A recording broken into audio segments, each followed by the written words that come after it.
jam një njeri që më pëlqen shumë pjesa e meditimit, edhe pse nuk besoj se njerëzit e njohin shumë të anën time spirituale, do të doja që ta njihnin pak më shumë tek unë. Pëlqen që të jem tani këtu dhe në këtë moment. Unë njoha me partnerin në bankat e shkollës, që janë përkatësisht akademisë së arteve. U gjendëm të dy në të njëjtin vend, me sa duket në kohën e dur, dhe kështu lindi dhe familja tjetër që është po brenda artit. Çfarë acaron më shumë Visianin tek ty? Ndonjëherë këto kritikat e mia bëhen pak të egzageruara në fakt. Duket ndonjëherë se kur i vjem kundra kur jap ato mendimet e mia. Jona, mirë se erdhe në Bordeaux. Mirë se u gjeta. Si fundmi moderatore tek Gjadat, si erdhi ky projekt tek ty? Në fakt erdhi shumë papritur, ishte diçka totalisht surprizë për mua. Erdhi një ofertë e menjëhershme, edhe u diskutua shumë shpejt dhe u vendos shumë shpejt. Ishte diçka kështu e menjëhershme në fakt. Nuk të mungon humori përtej kamerave, por shohim edhe para kamerave. Po, është një format ndryshe në fakt. Jemi integruar, më thënë jam munduar që të shtoj ca gjëra nga vetja ime, edhe ai është një program që i lejon të gjitha këto gjëra dhe si thua kemi gjetur veten, edhe emisioni me mua edhe unë me të. Ndryshe nga eksperienca në aktrime dhe regji, si ndihesh në rolin e moderatores?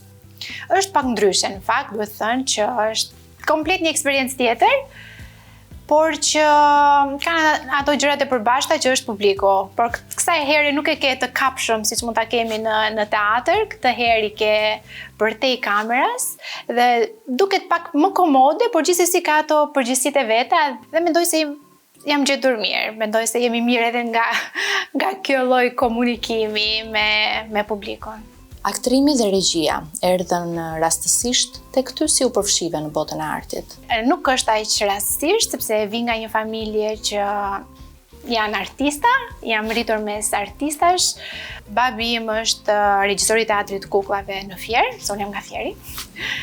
Xhaxhai im ka qenë aktor në teatrin e Fierit dhe kam xhaxhain tjetër që është pedagog dhe regjisor në Akademinë e Arteve në Tiranë, që sot është Universiteti i Arteve. Dhe si thua, e vogël kam shkuar në teatr, jam rritur mes kësaj frymës së artit. Dhe si thua, u rrit një ndjenjë, një pasion, një ëndër e imja që kur kam qenë më e vogël, mbaj mend në 8 vjeçare edhe në gjimnaz.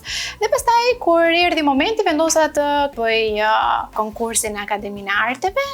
Nuk ishte aq rastësisht, ishte diçka që e fitova dhe si të thuash e ndjeja diçka që më thëriste në këtë botën e artit. Dhe kështu unë gjenda aty. Unë kam mbaruar përkatësisht për regji teatri, por sigurisht jemi aktivizuar edhe në aktrim edhe në regji. Edhe familja që krijove, po ashtu lidhet me artin. Si është të jesh në të njëjtën botë artistike? Familja që krijova pastaj erdhi nga që u njoha me partnerin në bankat e shkollës, që janë përkatësisht akademisë së arteve. Ai ishte për aktrim, unë për regji, ishim në të njëjtin kat aty, unë dera para ai dera tjetër. U gjendëm të dy në të njëjtin vend, me sa duket në kohën e dur, edhe kështu lindi dhe familja tjetër që është po brenda artit. Cili bën më shumë sugjerime ose kritika? Në fakt bëjon pak më shumë, sepse si thua ai ka qenë edhe më herët para kamerave se unë, sepse unë kam punuar një herë mbrapa kamerave dhe tani erdhi momenti që të jem para kamerave dhe kam qenë ajo që e shikoja gjithë kohës dhe i jepja ato kritika dhe bëja kritiken. Në këtë rast jam kritike pak e ashpër, profesionin e jep pak këtë, por që edhe kështu jam edhe si tip. Ka ndonjë rol të Visianit që nuk të pëlqen? Ai ka bërë shumë role, edhe pse ato rolet e tij më të konsoliduara janë ato që janë edhe më popullore dhe më të dashurat nga publiku. Përgjithsisht më kanë pëlqyer, se më pëlqen edhe kur eksperimenton me role të reja, por që nuk mund të them që ka dikë që nuk më ka pëlqyer, sepse aktori gjithmonë duhet të vishet në shumë këpuc, kështu që aty shndrojnë çdo gjë që ka provuar. Ka qenë ndonjëherë dëshira të punonit bashk?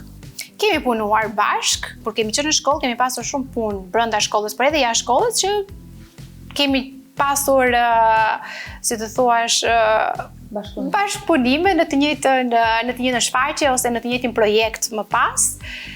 Dhe nuk është shumë komode në fakt të punosh në të njëjtin vend.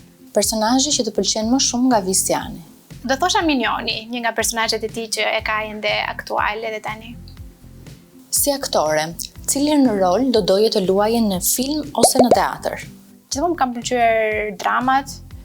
Se kam gjetur ndonjëherë veten shumë mirë kur kemi pasur komedi. Dhe si ti, ndoshta një personazh të Woody Allen, ndoshta do ta gjeja veten aty në ato frymën e tij. Divin gati 7 vjeç. Sa ka ndryshuar jeta juaj në rritjen e djalit? Shumë.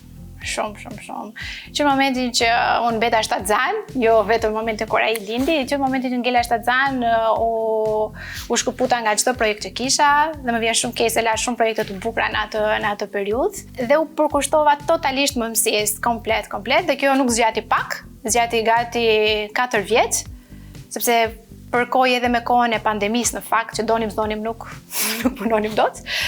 Dhe më ka ndryshuar komplet, më thënë u bë mëmësia, fokusi dhe personazhi dhe roli im kryesor. Kërkon ai një motor ose vëlla? Po, ka filluar. Ka filluar që ta kërkoj në fakt. Por që mami mendon se i mjafton Divini dhe jam shumë e kënaqur dhe e plotësuar me të. Kush bën më shumë punë shtëpie, ti apo Visjani? Më shumë për unë, normalisht. Ai thjesht është njeri shumë praktik, thoshta problem të lëre këtu, bëj këtu, më thënë nuk është se i bën shumë për shtëpje kjo pjesë, por që nuk është se jemi të dy shumë që të stresohemi për këtë pjesë. Kush mundet bën ato gjërat e veta që të jemi okay. Kush gatuan më shumë? Unë gatuaj më shumë. Ai është një shijues shumë i mirë dhe është nga këta njerëzit që pëlqen çdo gjë dhe është shumë i thjeshtë në këtë. Çfarë do gjë që t'i japësh është okay dhe jemi shumë okay në këtë pjesë. Ha çdo gjë. Unë jam ajo që kam pak më shumë naze. A ka një pjatë të preferuar? Ai apo unë? Ai ha çdo gjë. Mishi i pëlqen shumë, është më shumë tek ta njerëzit mish ngrënës, edhe brumrat nuk i lëm pas, i pëlqejnë shumë brumrat pafundësisht. Kush zgjohet i pari në mëngjes? Djali.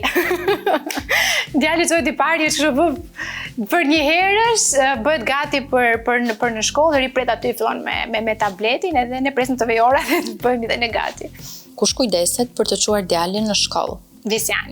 Visjani e çon gjithmonë djalin në shkollë, bëhen të dy, më thënë pasi çohet djali, çohet Visjani që bëhen të dy gati dhe përgjithsisht ai e çon më shumë. Unë mund të jem më shumë tek marrja nga shkolla e djalit, madje duhet të vete sepse edhe pak vete orari, edhe i kemi të alternuar më shumë. Më thënë njëri e çon, tjetri e merr.